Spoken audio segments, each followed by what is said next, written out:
Good afternoon class, welcome to DICS YouTube platform. जैसे कि आपको पता है कि नंबर सिस्टम का एक बहुत ही important topic remainder theorem start किया था।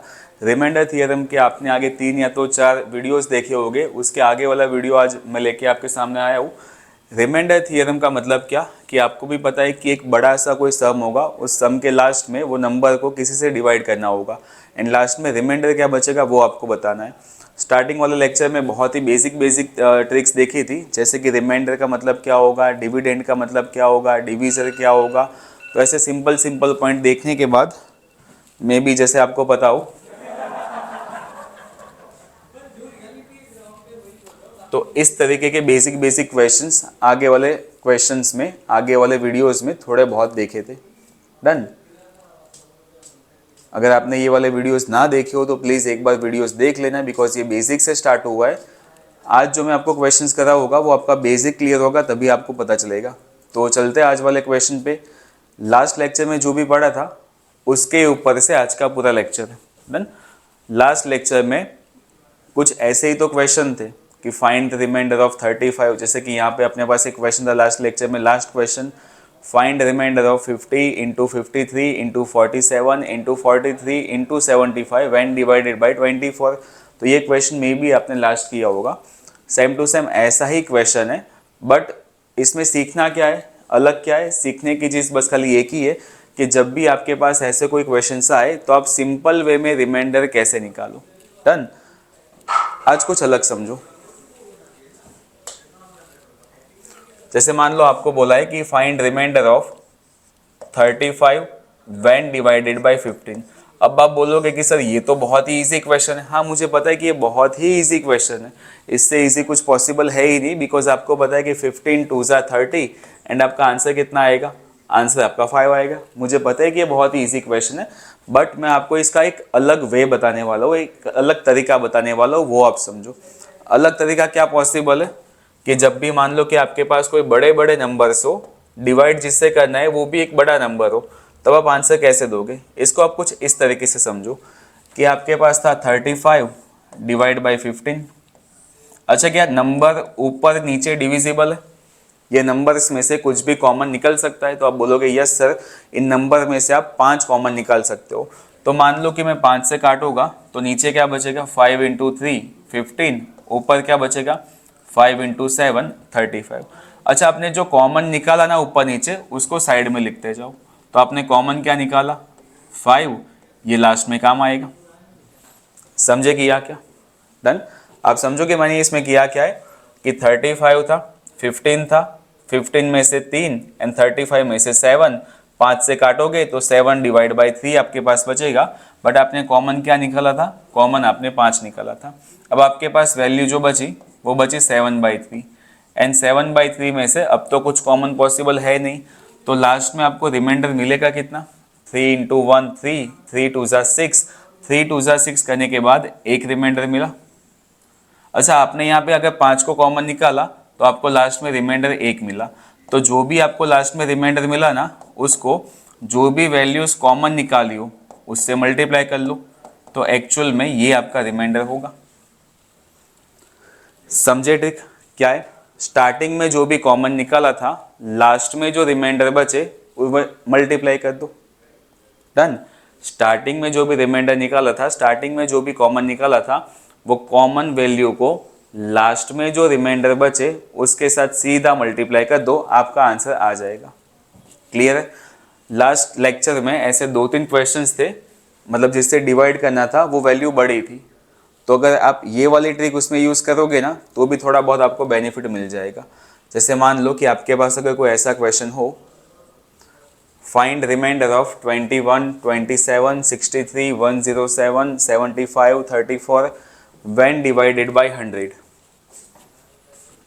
करते चलो सॉल्व। आपको बोला है कि 21 into 27 into 63 into 107 into 75 into 34 divided by 100। ऐसा ही तो क्वेश्चन है। अब आप अलग अलग डिवाइड करोगे ना तो भी जो रिमाइंडर मिलेगा वो वैल्यू बहुत बड़ी होगी। जैसे कि आपने लास्ट लेक्चर्स में देखा था कि आप अलग अलग डिवाइड करके भी रिमाइंडर निकाल सकते हो। तो आप 21 को 100 से डिवाइड करोगे तो रिमाइंडर तो 21 ही निकलेगा। 27 को 100 से डिवाइड करोगे तो रिमाइंडर 27 ही आएगा। सेम एज 63 में 63 रिमाइंडर है। 107 में आप 7 लिख सकते हो। 75 में मान लो आपने -25 लिखा, बट ये वैल्यू भी अभी बहुत बड़ी बड़ी वैल्यूज है। एंड ऐसा एक सेम क्वेश्चन यूपीएससी ने पूछा भी है, तो ये टाइप आपके लिए बहुत ही इंपॉर्टेंट है, बिकॉज सेम टाइप का एक यूपीएससी ने पीवाईक्यू पूछा हुआ है। समझो आप करोगे कैसे। सबसे पहले जो भी कॉमन निकालता हो उसको कॉमन निकाल लो। न्यूमरेटर है, डिनोमिनेटर में कुछ भी कॉमन निकले उसको कॉमन निकाल लो। जैसे मान लो कि यहाँ पे 100 था, यहाँ पे 75 था, तो मुझे पता है कि 25 के टेबल में ये दोनों आएंगे, तो बचेगा क्या 25 इंटू 4 100, 25 इंटू 3 75। जो भी कॉमन निकाला उसको साइड में लिखते जाओ। डन। यहाँ पे 4 था, यहाँ पे 34 था, तो इसमें से अगेन 2 कॉमन निकल सकता है। 2 2 ज़ा 4 एंड 17 2 ज़ा 34। तो और क्या कॉमन निकाला 2, मतलब कंबाइन कॉमन निकाला कितना 50। लास्ट में जो भी रिमाइंडर बचेगा ना उसमें 50 मल्टीप्लाई कर देंगे। अब अपने पास वैल्यू बस खाली इतनी ही तो बची है, 21 27 63 107 3 एंड 17 डिवाइडेड बाई 2, यही बचा। सारे ऑड नंबर्स थे, नीचे 2 था। कोई भी ऑड नंबर को आप 2 से डिवाइड करोगे तो रिमाइंडर कितना मिलेगा, एक ही तो मिलेगा। जैसे आप 21/2 करो तो आपको रिमाइंडर 1 मिलेगा। सेम एज 27/2 करो तो भी लास्ट में रिमाइंडर आपको 1 मिलेगा। सेम एज 63/2 करो तो 62 के बाद रिमाइंडर 1 मिलेगा। 107 में भी 1, 3 में भी 1 एंड लास्ट में 17 में भी 1। डन। इन शॉर्ट लास्ट में आपको रिमाइंडर मिलेगा कितना 1, बट एक्चुअल में आपने कॉमन निकाला ना उसके बाद रिमाइंडर 1 था। आपका आंसर एक्चुअल में कितना आएगा, लास्ट वाला जो भी रिमाइंडर मिले ना उसमें जो कॉमन निकाला हो उसको मल्टीप्लाई कर दो, तो क्वेश्चन में आपका रिमाइंडर होगा 50। समझे, बहुत ही अच्छी ट्रिक है, बड़े बड़े क्वेश्चंस इससे आराम से सॉल्व हो जाएंगे। तो आपको कोई भी डाउट लगे तो एक बार पूछ लो, या तो फटाफट कमेंट कर दो। तो बस खाली लास्ट लेक्चर में इतना बाकी था, इसको एक बार देख लो, उसके बाद चलते अगले टाइप पे।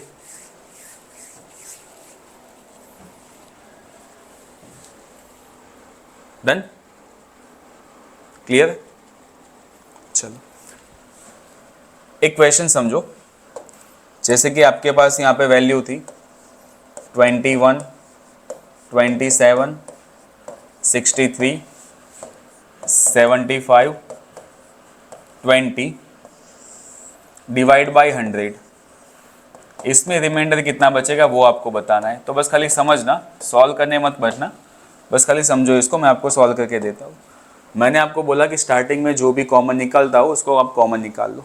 जैसे कि यहाँ पे 100 था, 100 को आप 20 से काटोगे तो कितना बचेगा 5 एंड 5 इंटू 15 75 होगा। अच्छा नीचे तो कुछ बचा ही नहीं, नीचे कुछ भी ना बचा इसका मतलब कि इसमें तो कोई रिमाइंडर निकलेगा ही नहीं। समझे, नीचे कोई वैल्यू बचे ही नहीं इसका मतलब कि इसमें से कुछ भी रिमाइंडर नहीं बचेगा। आप इसका मल्टीप्लाई करके डिवाइड बाय 100 करोगे ना तो रिमाइंडर निकलेगा 0। सिंपल, ये एक अच्छा पॉइंट है, आराम से समझ लेना कॉमन निकालने वाले क्वेश्चंस में। बट ऐसे क्वेश्चंस आते बहुत ही कम है, इसका यूज आगे वाले क्वेश्चन में बहुत ज़्यादा है। डन। चलो समझो, आगे वाला क्वेश्चन थोड़ा अलग होगा, आप इसको टाइप नंबर 4 या टाइप नंबर 5 भी बोल सकते हो। देखो आपको बोला है कि find the remainder of 1 factorial plus 2 factorial plus 3 factorial plus 4 factorial plus 5 factorial up to 100 factorial, but सबके बीच में प्लस है। तो आपको यही तो बोला है कि आप 1 factorial plus 2 factorial plus 3 factorial plus 4 factorial plus 5 factorial plus up to 100 factorial को अगर आप 18 से डिवाइड करोगे तो लास्ट में रिमाइंडर कितना बचेगा। तो सबसे पहले फैक्टोरियल का मतलब आपको पता होना चाहिए। जैसे कि यहाँ पे मैं लिखता हूँ 5 फैक्टोरियल, तो 5 फैक्टोरियल इज इक्वल टू कितना होगा, 5 इंटू 4 इंटू 3 इंटू 2 इंटू 1 होगा। मतलब जो भी नंबर का फैक्टोरियल हो वहाँ से आप स्टार्ट करो एंड उस नंबर से एक तक का मल्टीप्लाई। जैसे आपको बोला है कि 6 फैक्टोरियल, तो इसको आप ऐसे लिखोगे 6 5 4 3 2 एंड 1। डन। फैक्टोरियल के बेस पे अगर रिमाइंडर थ्योरम आपको सॉल्व करना हो तो आपको थोड़े बहुत फैक्टोरियल के आंसर पता होने चाहिए। जैसे कि मान लो कि आपके पास एक फैक्टोरियल था, तो एक फैक्टोरियल मतलब एक, 2 factorial 2 into 1 is equal to 2, 3 factorial 3 into 2 into 1 is equal to 6, 4 factorial is equal to 4 3 2 1 is equal to कितना होगा 24, and last 5 factorial is equal to 5 4 3 2 1 is equal to 120। चलो मान लो कि आपको इतने फैक्टोरियल पता है, लास्ट में 6 फैक्टोरियल भी कर लेते हैं, बस खाली आंसर इसका याद रखना 6 5 4 3 2 1 120 इंटू 6 720। इतने फैक्टोरियल बस खाली आप याद रखना, तो रिमाइंडर वाले सारे क्वेश्चंस के आंसर आपके हो जाएंगे। चलो करना क्या है समझो। अगर मैं 1 फैक्टोरियल को 18 से डिवाइड करूं, या तो आप इसको ऐसे समझो कि 1 factorial is equal to 1, 2 factorial is equal to 2, 3 factorial is equal to 6, 4 factorial is equal to 24, 5 factorial is equal to 120, 6 factorial is equal to 720, plus up to 100 factorial तक ये वैल्यू जाएगी। कितना होगा वो अपने को पता नहीं है, बट 100 फैक्टोरियल तक ये वैल्यू जाने वाली है। मान लो कि ये सारे नंबर्स को अगर मैं 18 से डिवाइड करूं, तो एक को 18 से डिवाइड करूंगा तो रिमाइंडर बचेगा एक, 2 को 18 से डिवाइड करूंगा तो 2, 6 को अगर मैं 18 से डिवाइड करूं तो रिमाइंडर बचेगा 6। सेम एज 24 को अगर मैं 18 से डिवाइड करूं तो रिमाइंडर कितना बचेगा, 18 1 जा 18, रिमाइंडर बचेगा 6। नेक्स्ट 120 को अगर मैं 18 से डिवाइड करूं तो 18 5 जा 90, 90 के बाद आप 108 लोगे, 108 के बाद रिमाइंडर कितना बचेगा, 12 बचेगा।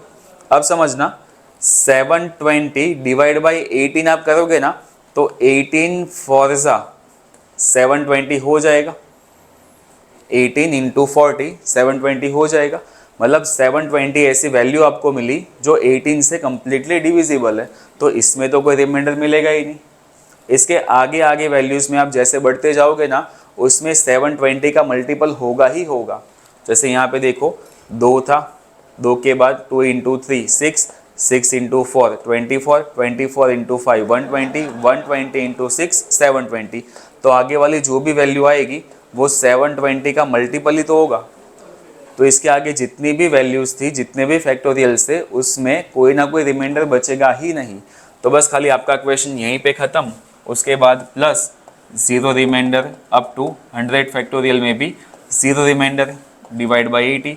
ये टोटल कितना होगा 12 6 18 24 26 एंड 27।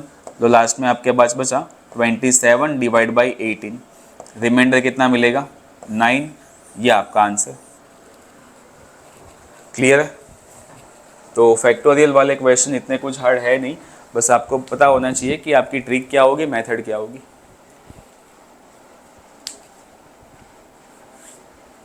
समझे। सिंपल मतलब ये था कि कोई एक पॉइंट के बाद जो भी रिमाइंडर होगा वो 0 0 0 0 आता जाएगा। तो आपको बस खाली वो पॉइंट ही फाइंड करना है कि कहाँ के आगे 0 लिखना है। डन। बढ़े अगले क्वेश्चन की ओर। सेम ही होगा तो फटाफट आंसर दे देना।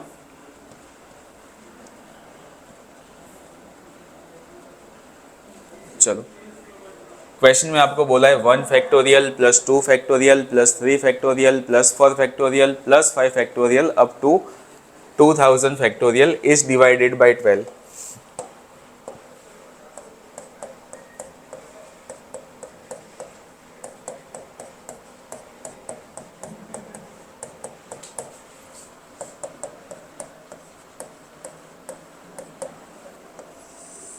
तो आपको बस खाली वैल्यू ही तो याद रखनी थी। 1 फैक्टोरियल की वैल्यू कितनी थी? 1, 2 फैक्टोरियल की 2, 3 फैक्टोरियल 6, 4 फैक्टोरियल कितना होगा? 24, 5 फैक्टोरियल कितना होगा? 120 plus up to 2000 factorial divided by 12। अगर आप 1 को 12 से डिवाइड करोगे तो 1 remainder, 2 divide by 12 2, 6 divide by 12 6, but अगर आप 24 को 12 से डिवाइड करोगे तो कोई रिमाइंडर बचेगा ही नहीं, कंप्लीटली डिविजिबल है। सेम एज 120 को भी आप 12 से डिवाइड करोगे तो कोई रिमाइंडर बचेगा ही नहीं। तो इसका मतलब कि इसके आगे वाले जितने भी नंबर्स होंगे उसमें रिमाइंडर कितना मिलेगा? 0 मिलेगा अप टू 2000 फैक्टोरियल तक। डिवाइड बाई 12 था ही, बचा कितना? 6 प्लस 2 8, 8 प्लस 1 9, 9 बाई 12 लिखोगे, इसका मतलब कि रिमाइंडर कितना मिला? 9। सिंपल है, डन। कोई भी डाउट हो तो पूछ लो। बाकी ये बहुत ही बेसिक क्वेश्चन है, आपको ऐसे क्वेश्चन तो नहीं छोड़ने। मान लो कि ऐसा कोई क्वेश्चन आपकी एग्जाम में आया तो सबसे पहले तो ऐसी बड़ी वैल्यू देख के, फैक्टोरियल देख के आधे स्टूडेंट तो डर जाएंगे, बट ये बहुत ही इजी है। आराम से एक बार सोच समझ के इसको देख लो, उसके बाद चलते लास्ट क्वेश्चन पे।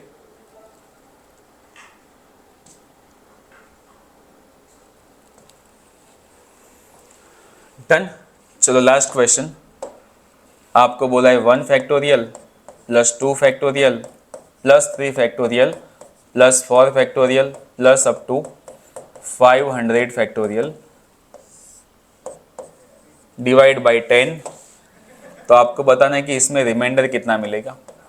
तो सिंपल सी बात है कि आपको वैल्यू याद होनी चाहिए। 1 factorial 1, 2 factorial 2, 3 factorial is equal to 6, 4 factorial is equal to कितना होगा? 24, and 5 factorial is equal to 120 plus up to 500 factorial. अगर इन सभी वैल्यू को 10 से डिवाइड करूँ तो स्टार्टिंग वाले में रिमाइंडर कितना बचेगा? 1, सेकंड में 2, थर्ड में 6, फोर्थ में 24 divide by 10 is equal to remainder बचा 4, एंड 120 तो कम्प्लीटली डिविजिबल है। इसके आगे जितने भी नंबर्स होंगे उन सब के लास्ट में 0 ही तो होंगे, तो आगे जितने भी नंबर मिलेंगे वो सारे नंबर कम्प्लीटली डिविजिबल बाई 10 होंगे। इसके आगे तो कोई रिमाइंडर मिलेगा ही नहीं। डिवाइड बाई 10 था, कितना आया? 6 प्लस 4 10, 10 प्लस 3 13, 13 डिवाइड बाई 10 करोगे, लास्ट में आपको रिमाइंडर मिलेगा 3। सही है? देखो, कोई भी डाउट हो बता दो। बाकी ये 15 मिनट में अच्छे 2-3 क्वेश्चन देख लिए, अलग अलग 2 ट्रिक आपने समझ ली कि एक तो आप वो कॉमन निकालने के बाद भी रिमाइंडर निकाल सकते हो, एंड ये सेकंड वाली मेथड कि फैक्टोरियल में आप रिमाइंडर कैसे निकालोगे। तो दोनों ही ईजी है, बस खाली थोड़ा ध्यान दे देना, कुछ भी डाउट लगे पूछ लेना। डन। तो आज के लिए इतने रखते हैं, नेक्स्ट लेक्चर में और एक नया पार्ट देखेंगे। अभी तो बहुत बाकी है, बायनोमियल थ्योरम भी बाकी है, फिर फर्मेट थ्योरम भी बाकी है, बहुत सारे थ्योरम आएंगे। तो एक लेक्चर में एक टॉपिक देखते जाएंगे। चलो मिलते हैं next time. Thank you class.